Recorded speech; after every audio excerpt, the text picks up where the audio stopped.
നാഥന്മാരുടെ നാഥനും ദേവന്മാരുടെ ദേവനും രാജാക്കന്മാരുടെ രാജാവുമായവൻ ഈ ഭൂമിയിൽ പിറന്നു വീണത് കാലിത്തൊഴുത്തിലെ പുൽത്തൊട്ടിലാണ്. വചനം ഉരുവായത് തീർത്തും ദരിദ്ര കുടുംബത്തിൽ ജനിച്ചു വളർന്ന ഒരു സാധാരണ പെൺകുട്ടിയായി ജീവിച്ചു പോന്ന മറിയത്തിന്റെ ഉദരത്തിൽ.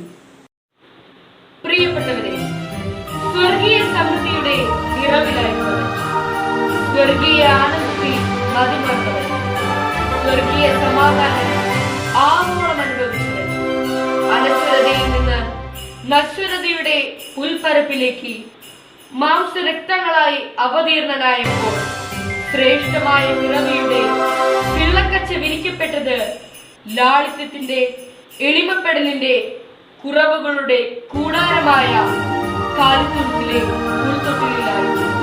ഒരു സാധാരണ പുൽക്കൂടിനെ സ്വർഗീയമാക്കാൻ ലോകരക്ഷകന്റെ പിറവി കാരണമായെങ്കിൽ പ്രിയപ്പെട്ടവരെ, ക്രിസ്തുമസിനായി ഒരുങ്ങുന്ന ഈ വേളയിൽ നമുക്ക് നമ്മുടെ ഹൃദയമാകുന്ന പുൽക്കൂടുകൾ രക്ഷകന്റെ പിറവിക്കായി തുറന്നു വെക്കാം. മറ്റൊരു ക്രിസ്തുവായി മാറട്ടെ നാം ഓരോരുത്തരും. ഏവർക്കും ക്രിസ്തുമസിന്റെ മംഗളങ്ങൾ നേരുന്നു.